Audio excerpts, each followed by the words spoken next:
I want to thank the four speakers, Ray, Lida, Farsen, and Paul, who have put work on this and hopefully will show you an overview of what the 2D materials activities at Tyndall are. And as you know, this is part of the series of Ascent Plus webinars, and this 2D materials is one of the many offerings available through Ascent. So if you had a look at our website, Ascent Plus essentially is a EU-funded program that provides free of charge access to top microelectronics, nanoelectronics, quantum facilities in Europe, from processing for fabrication, characterization, and so on.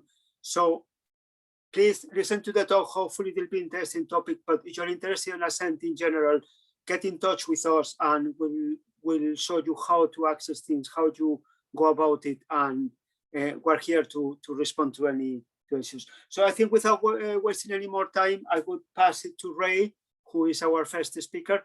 Okay, thanks, Ray. Take over. Okay, no problem. Share screen.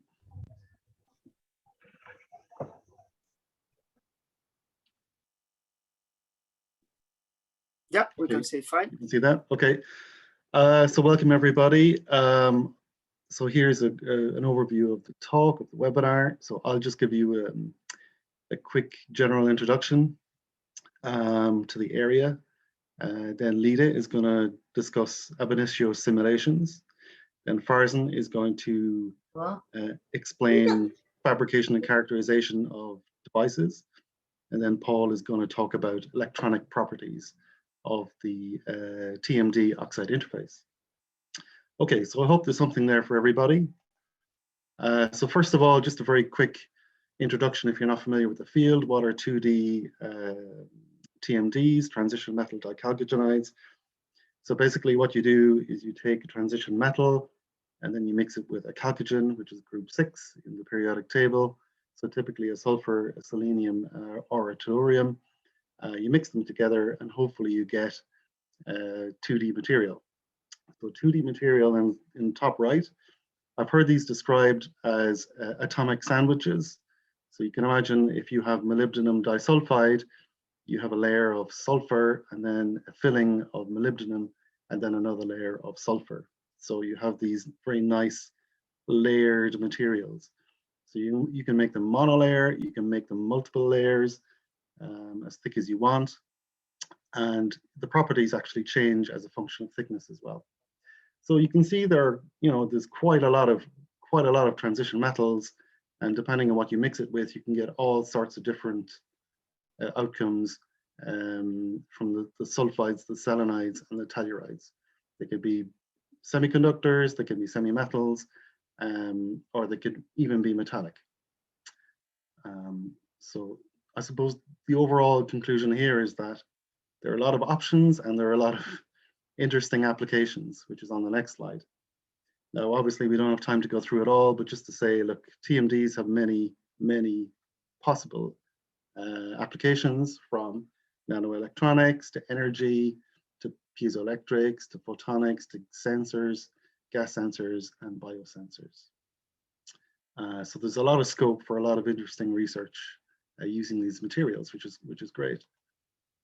If you're a nanoelectronics guy like I am, I'm very interested in the international roadmap for devices and semiconductors, IRDS roadmap. Here's a snapshot of future technology for logic devices, nanoelectronic devices. So we're in the era of FinFET. We're going to gate all around. We're going to stacked gate all around devices. But interesting here, I've highlighted the channel material. So at the moment we've got silicon, we're going to silicon germanium, it seems, maybe germanium, but you can see 2D materials are on the roadmap for logic devices. Okay, it's 2028 here, but it's interesting to see for nanoelectronics that 2D materials are foreseen to be on the roadmap. Okay, but of course it's not all plain sailing. There are a lot of grand challenges. Just 2 grand challenges here. There are many, many more, of course. There's a big issue about getting good quality material. So we want to grow material on large areas. You can do it by CVD, you can do it by ALD. but really that's a grand challenge for the area, for the field. Can we get good quality, large area, thin films? Another grand challenge that you hear people talking about a lot is the formation of good contacts to TMDs. Again, there are a lot of possible solutions in the literature, but if you can find a breakthrough to get a good low resistance contact to 2D materials, you're really onto a winner. Okay, this is my last slide. Just it's advertising for the Ascent program. Please have a look at this website here. It has a description of all the facilities. At Tyndall, we offer processing and characterization. Characterization could be kind of microscopy type characterization. It could be surface characterization like Kelvin probe, force microscopy, conductive AFM, but also we have a lot of in-depth experience with electrical characterization, which I hope you'll see later on in this talk. So please have a look at this website. The offering is processing, microscopy, device fabrication, and device characterization. And there, I'm going to pass it to Lida. Hello, everyone. I just share my slide.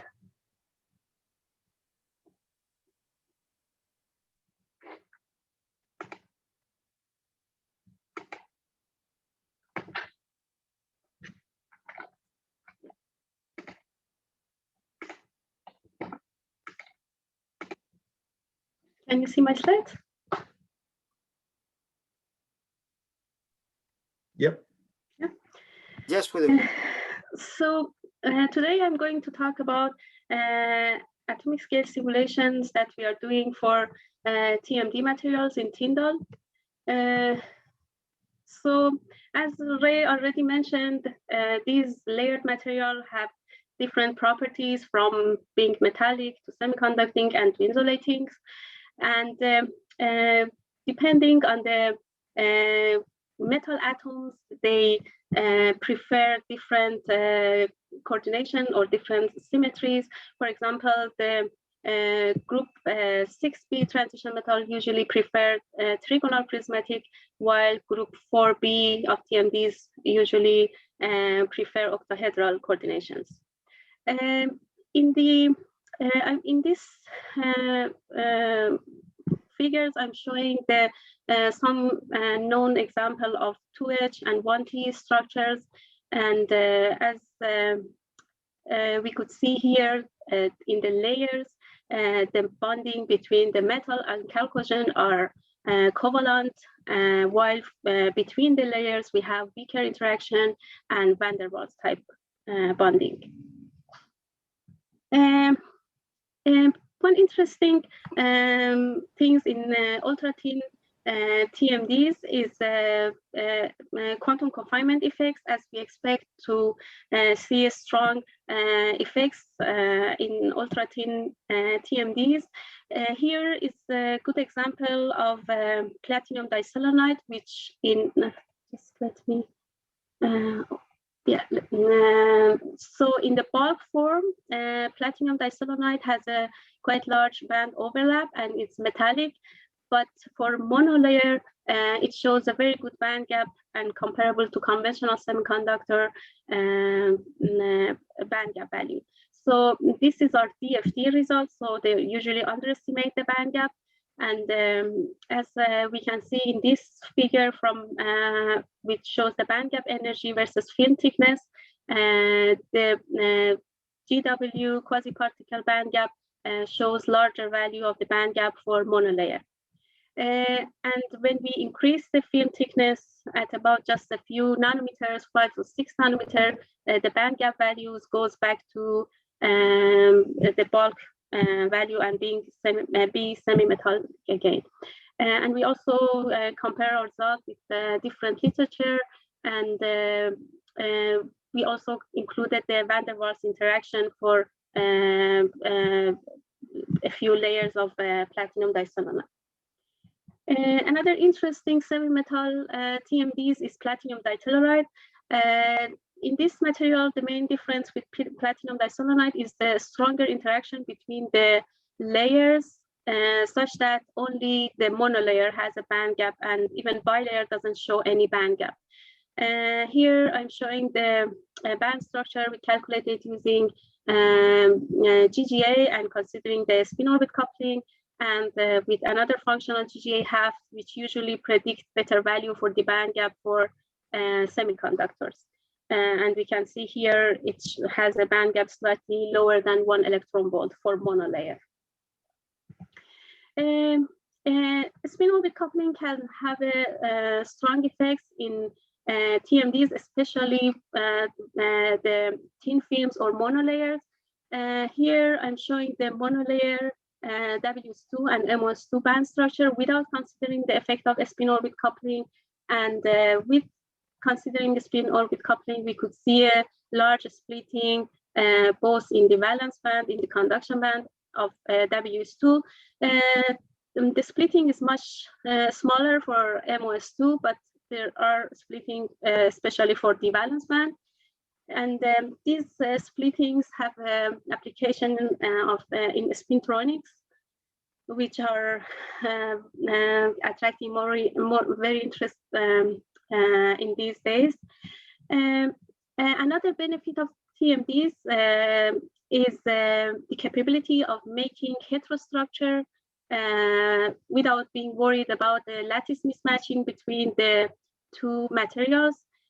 Also, stacking order in layered material changes the material properties and can be used to engineer the band gap and other electrical properties of the material. Here I'm showing an example of WS2 and MOS2 with A prime stacking, which is the most favorable configuration for these two materials. And the top view shows that the sulfur atom of the MOS2 are aligned with the tungsten atom of WS2. And looking into the band structure, it shows an indirect band gap structure, but the direct gap is also has a similar value, not very energy difference between the indirect gap and direct gap of this heterostructure. And also looking into the density of state, we could see that the valence band have a WS2 characteristics, while the conduction band are mainly is the contribution of the MOS2 in this heterostructure. Using atomic scale simulation, we can also study defects and impurities, which are inevitable in TMDs as they are originate from environment, substrate, and also synthesis conditions. As an example, I'm showing platinum vacancy point defects in monolayer platinum disillonide. This plot shows the unfolding contour plot of the unfolded band structure of monolayer PTSC2 with single platinum vacancy, and the black line shows the perfect platinum disillonide. As we can see, with point defects, the energies of the band are moving upward, and also states are created in the band gap. These states from this unfolding band structure, we could see that are localized around the gamma point. Using the atomic scale simulation, we can also identify the point defects.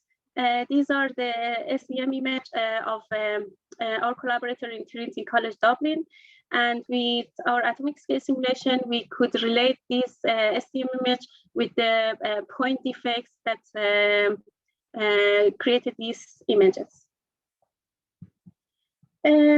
Also, combining DFT calculations with non-equilibrium screening function, we could study quantum transport in nanoscale devices, which in this case we can have a metallic contact or highly doped contact with the channel, which is a TMD in this case.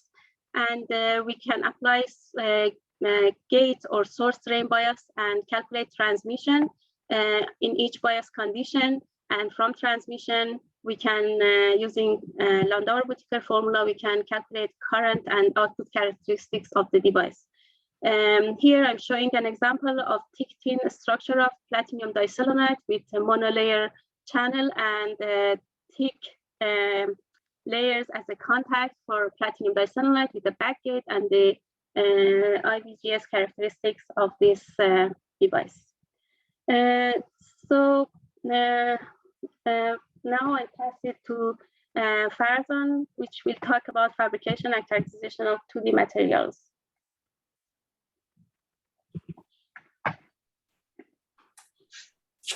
Just stop sharing.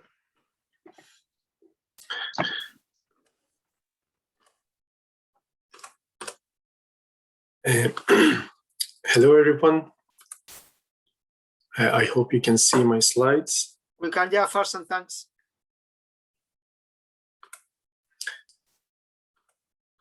Again, my name is Farzan Giti. I'm a researcher at Tyndall National Institute, and I'm going to talk about the fabrication and characterization of 2D materials-based devices at Tyndall.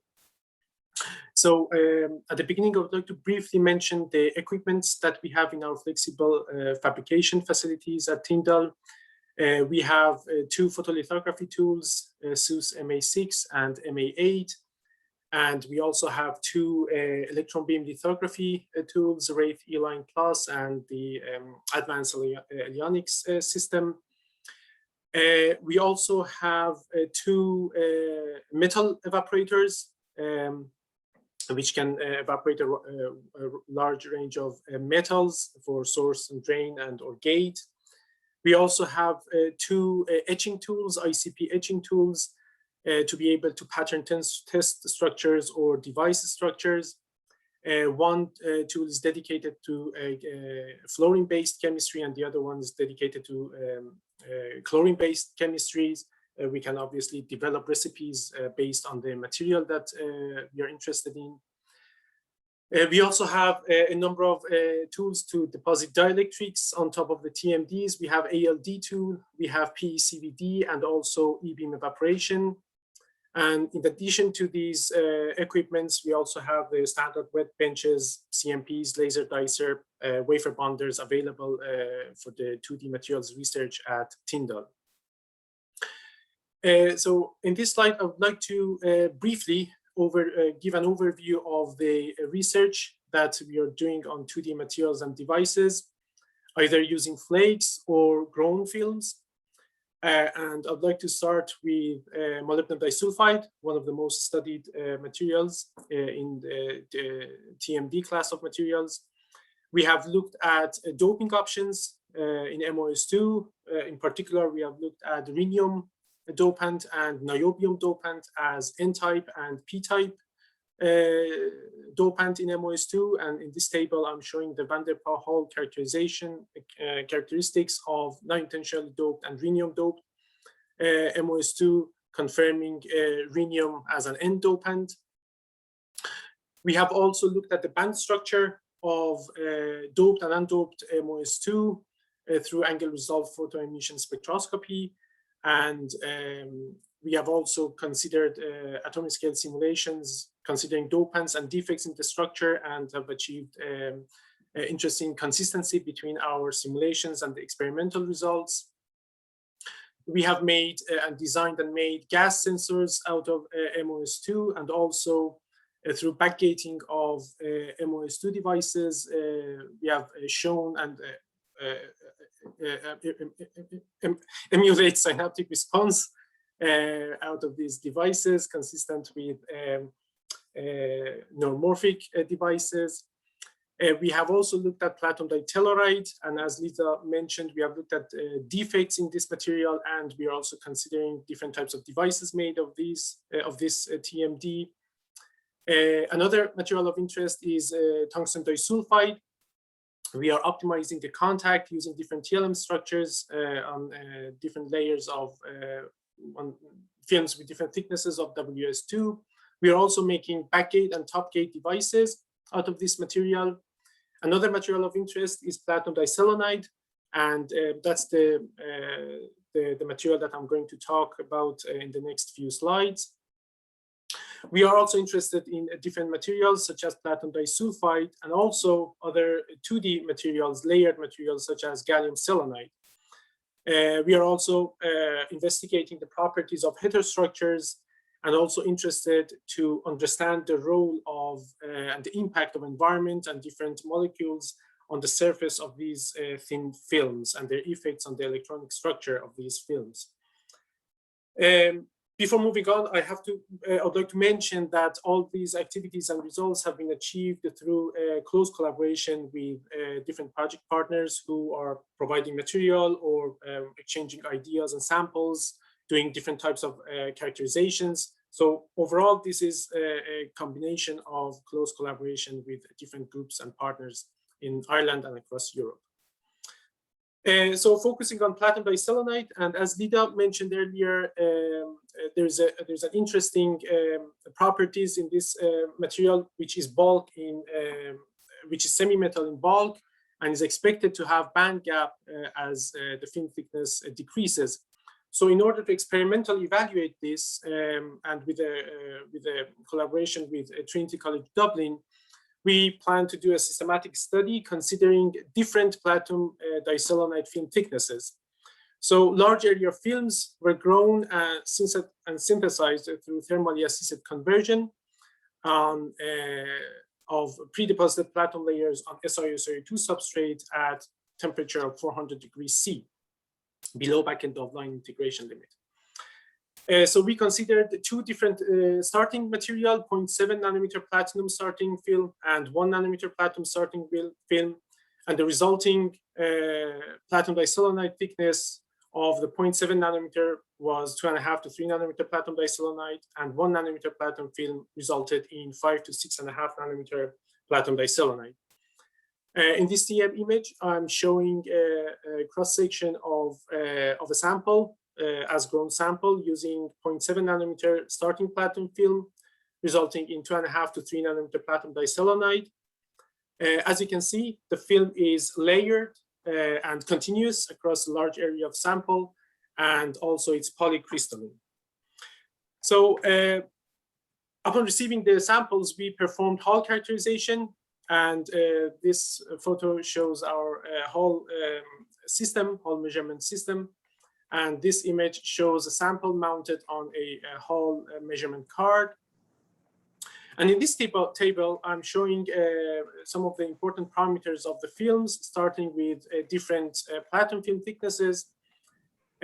Important point to mention is that the carrier type in all of them is p-type, and the Hall mobility for such polycrystalline films are in the range of 5 or 6 to about 15 centimeters square per volt per second.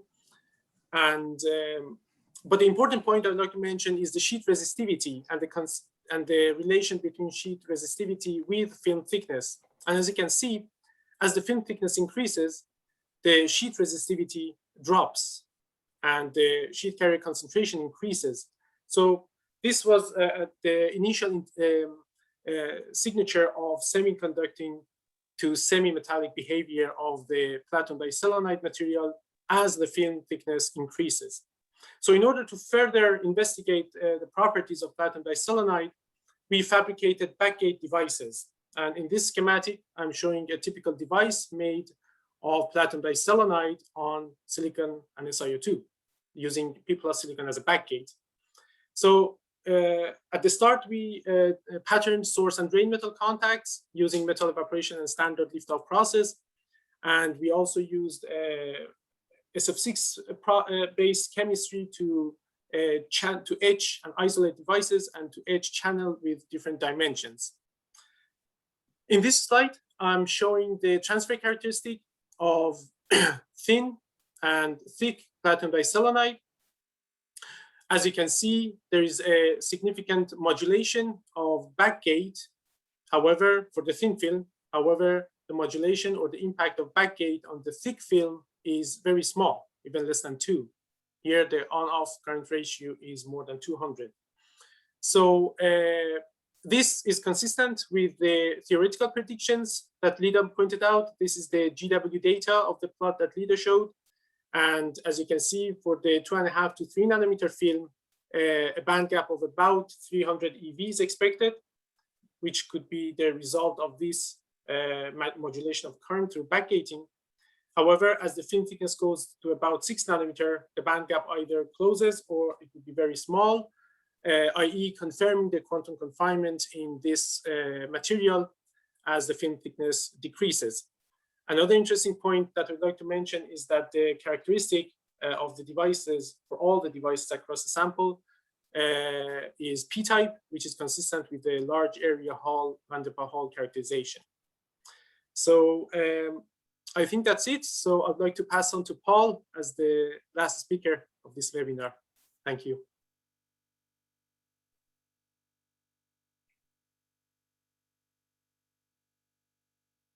Right. Well, hello to everyone. I hope you can hear me okay. I've had some problems with the stability of my internet.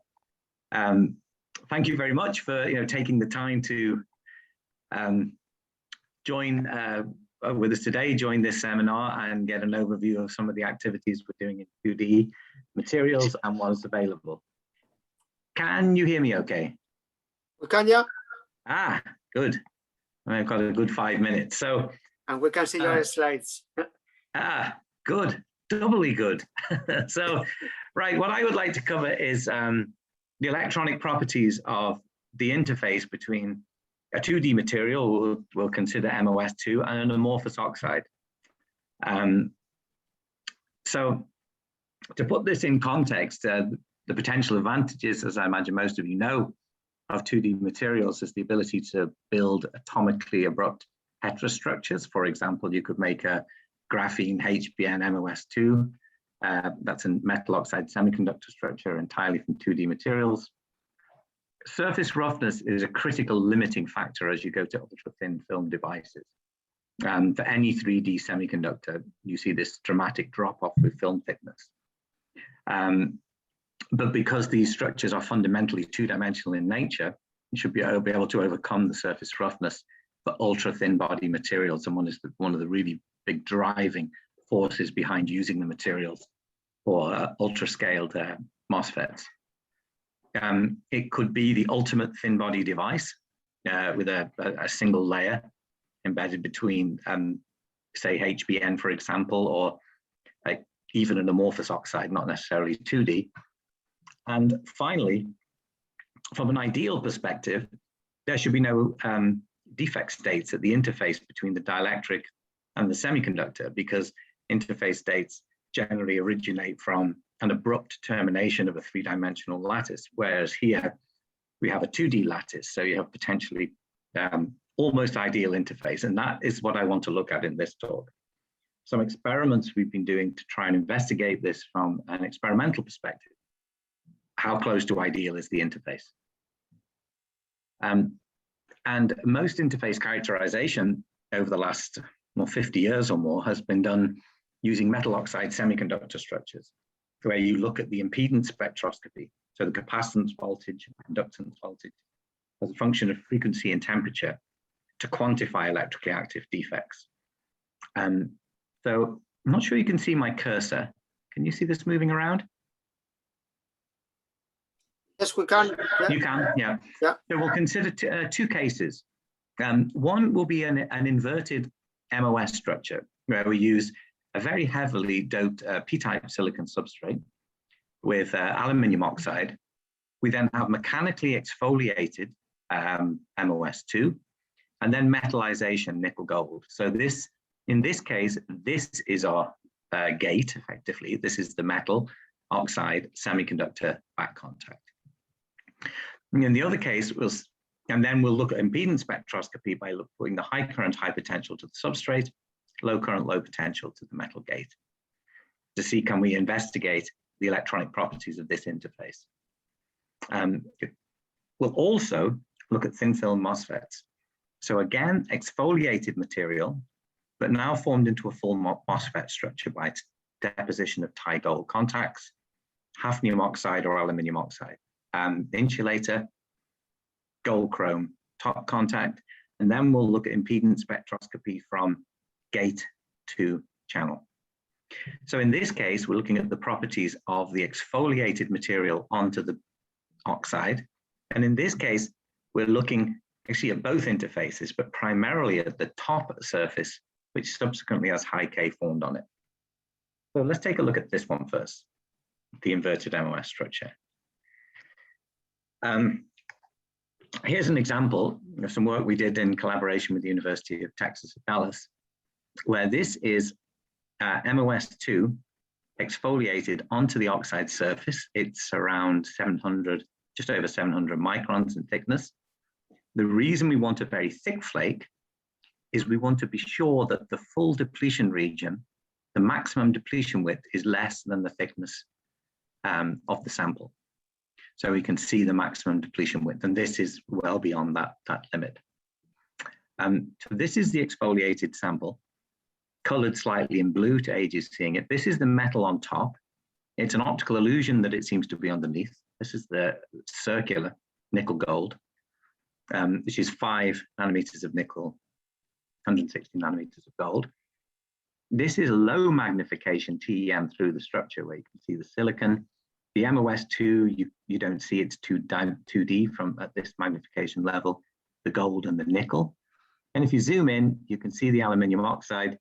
The MOS2 is layered. If you zoom in, how closer you can see it. So this is the structure we're looking at, and this is the interface we would like to investigate using capacitance voltage characterization.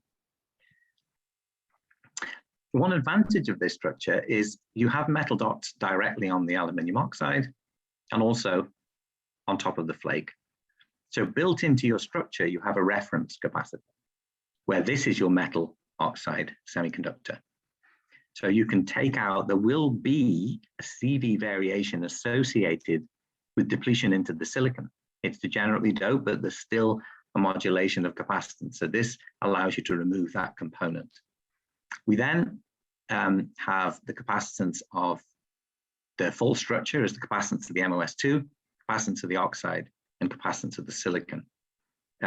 We measure the impedance and phase angle, and we interpret that data in a parallel mode of a parallel capacitance and a parallel conductance. And this structure has no annealing. And here are some of the results. These were taken from UT Dallas by Volchikov, and on the call today, Joelle Mirabelli, who did a PhD with us, he's now in IMEC. And when I first saw these capacitance voltage characteristics from 100 hertz to 1 megahertz, I nearly fell off my seat. Because those of you familiar with multi-frequency CV, in this region here where you deplete into the MOS2, here, this is the voltage applied to the back of the wafer, there is no measurable dispersion with frequency. And for non-silicon MOS, if we consider 3.5 or other materials, even germanium, you very frequently see high levels of distortion when you're depleting, when you're moving the Fermi level through the band gap at the oxide semiconductor interface. And this, remember, has been achieved with sellotape. This is transferring with sellotape an exfoliated piece of MOS2 to an oxide. So it shows you that they're surprisingly forgiving materials, and also that there is a potential for a near ideal interface. This is then the capacitance voltage characteristic at 100 kilohertz of the reference capacitor. So this is where we have nickel, aluminium oxide, silicon. There is a slight change because from this slope here, we can extract the doping. We can remove that component, and then we can interrogate this curve to check for interface properties. Well, the first thing that you might strike you, for those of you familiar with CV plots, is why is there such a large shift in the region where the sample depletes?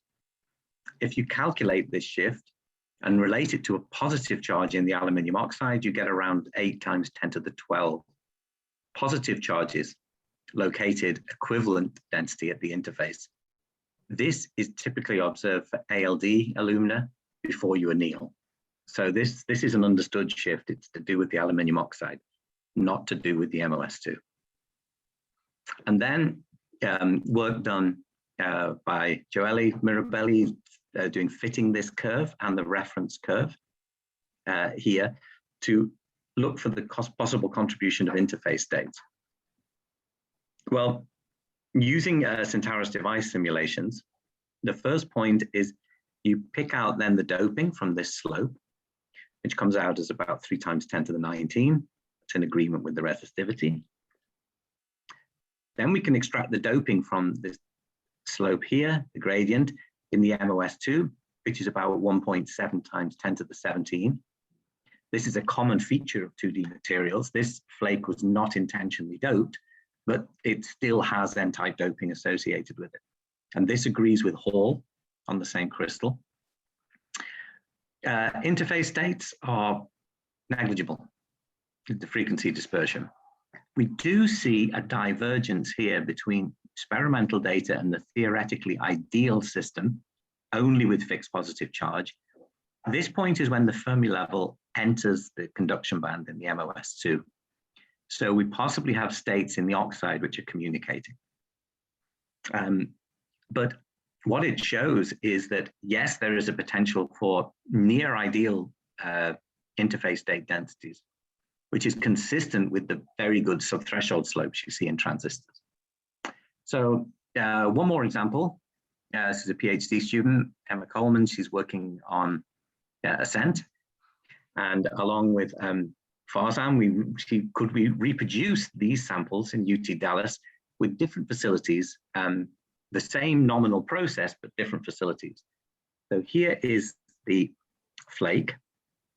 Here then are the metal dots, which are evaporated on top, electron beam evaporation liftoff. And in this case, the metal was used as a hard mask to etch away the MOS2 flake. So we have a very well-defined area of MOS2 under the metal. You can still see, maybe if you look carefully, a shadow of where the flake was after the etch process. This is because of the height difference between the aluminium oxide and the flake which was being etched. This is then the multi-frequency CV of this sample. Our maximum capacitance now is where we expect it to be because we have a very well-defined area. For those of you working with 2D materials, if you do have a metal on top of a flake, you tend to be able, this metal scratches off very easily, so you only get a few attempts of probing it. We have negligible frequency dispersion in depletion. We're still investigating whether this is an interface state or whether it's deep depletion. We need to look into this. And we've also reproduced it on another batch. So it isn't a one-off. We seem to be able to reproduce very low interface state densities, even with something, as I said, using sellotape and mechanical exfoliation. If I have time, I'll get 2 more slides. Is it okay, Nicholas, to carry on? Yeah, you're fine, yeah, keep going, yeah, you're fine, Paul. So if we look at, then what about transistors? So here's a case where few layers MOS2 are exfoliated onto 270 nanometers of oxide, source and drain patterning with Thai gold by photolithography. Then you do an anneal in UHV. This was done in UT Dallas, cleaning the interface. You then do an in situ ozone passivation treatment to functionalize the surface prior to ALD of your high dielectric constant material. Then you pattern your gate, and then there's a forming gas anneal, finally, in this process. And here is a TEM of this particular sample. You have the MOS2, where you can clearly see the layered structure, the amorphous alumina, and the hafnium oxide. So we performed, it's slowing down a bit. Here we go. We performed multi-frequency CV analysis on these films, both in Tyndall and in UT Dallas. And what we found is that sometimes you can see, and it's quite variable, that this is clearly a signature of an interface defect. This is as fabricated, indicating there are defects in the oxide, which is shown schematically here and at the interface, where you have interface defects around 1 × 10⁻13, centimeter squared per electron volt towards the conduction band edge in the MOS2 and trapped in the oxide, and positive charges in the alumina. Then after a forming gas anneal, we see no frequency dispersion. So this would be interface states into the 0 and very little effect on the density of traps further into the oxide.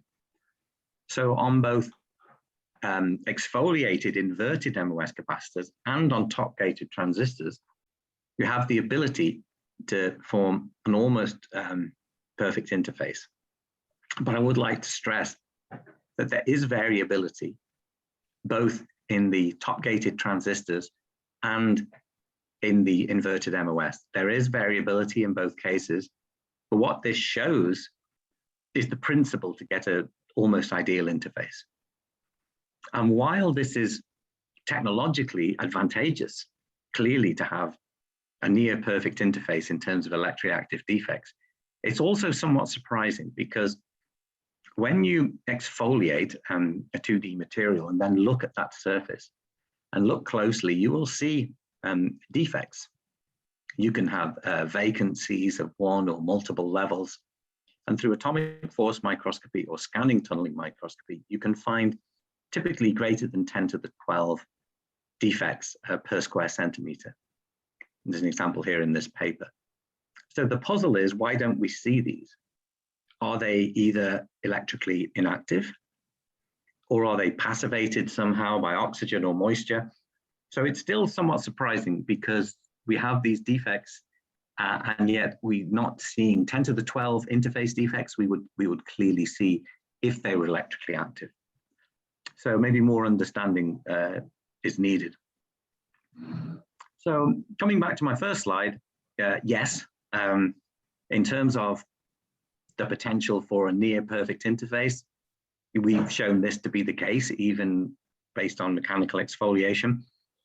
But I would like to stress, this was for very high quality MOS2 grown at high temperature material. We are not looking at films of MOS2 which are grown, which would themselves be defective. So that would be a future step, future work. So it just leaves me to say, I think, thanks to many collaborators, some are online, and Niall McAvoy and Katie O'Neill from Trinity College, many others are funding agencies, the European Commission, SFI, the Irish Research Council, but most importantly, thanks to you for taking the opportunity to come on to Zoom, because we have a lot of Zoom meetings. So thank you very much, and I hope it will inspire you to link up through Ascent. So thank you. Thanks, Paul. Oh, stop sharing. Sorry. Yeah. Thanks, Paul. And I want to thank the other three speakers as well. I think that was a very interesting talk. Before we go into the questions and answer session, I would like to just two quick things. First, this is, I hope it was interesting. This is one of the many offerings available through Ascent. So if you don't have access to these technologies in your facilities and your institute or so on, you can access them through Ascent. But there's many more other offerings. So please go to our website and have a look, and you'll find all the different things that you can have access to. Another things, there'll be another Ascent Plus webinar coming soon, probably end of June, early July, will be on nano characterization. Again, specific tools available by some of the partners for characterization in the nanoscale. We don't have the exact date yet, so again, keep an eye on our website or follow us on Twitter or on LinkedIn, and as soon as we have the date, you know about it. So for the questions, please, if you want to ask a question, just turn on your camera and your microphone and go ahead. If you are shy, send it through the chat and I'll read them up for you. Okay, so any questions?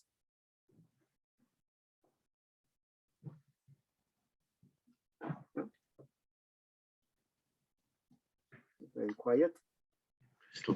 Crystal clear. Yeah, listen, even if you cannot think of something at the top of your head, if you have any questions, you have my email address when you register for the webinar, so send me the email and I'll pass it to the speakers anyway, so there is no problem. But so yeah, we can wait for a minute or so to see if anyone has any live. Okay. And Nicholas, do we post these slides on the website somewhere? We can if the actual webinar is being recorded, so it will be available. It will be like a YouTube video that you'll be able to watch.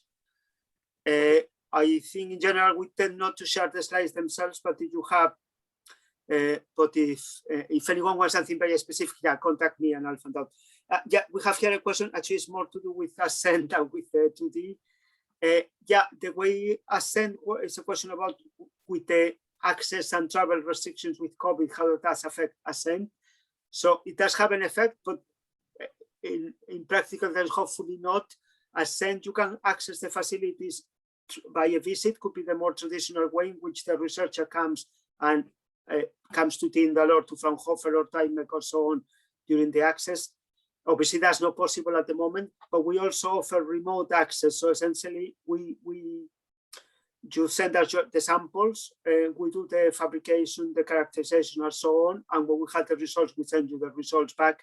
So it's still possible to access the facilities that, sadly, we won't be able to be. I think it helps both sides when you are physically there, because first of all, we get the straight feedback when you get a result on when we see how something works. So I think it's a much better experience for both sides to have a visit. But no, it's fine. Remote access is fine. We sort out all the details beforehand.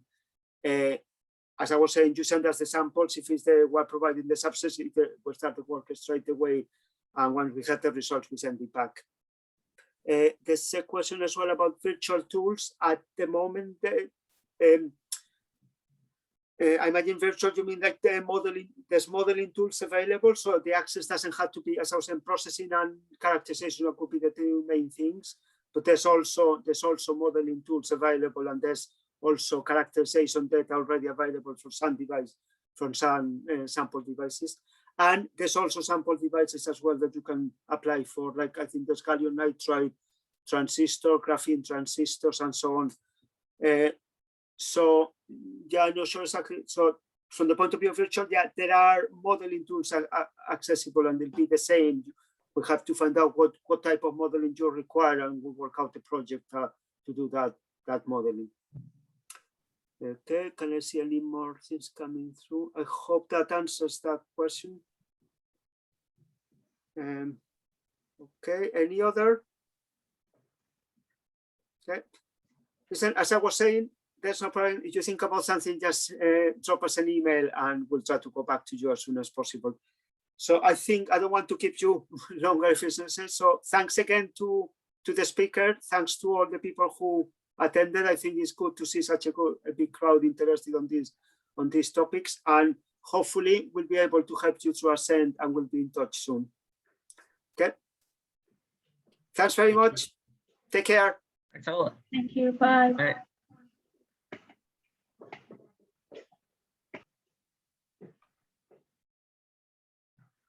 There's more questions coming through here. Sorry, there's one there. Sorry, Paul, before you go.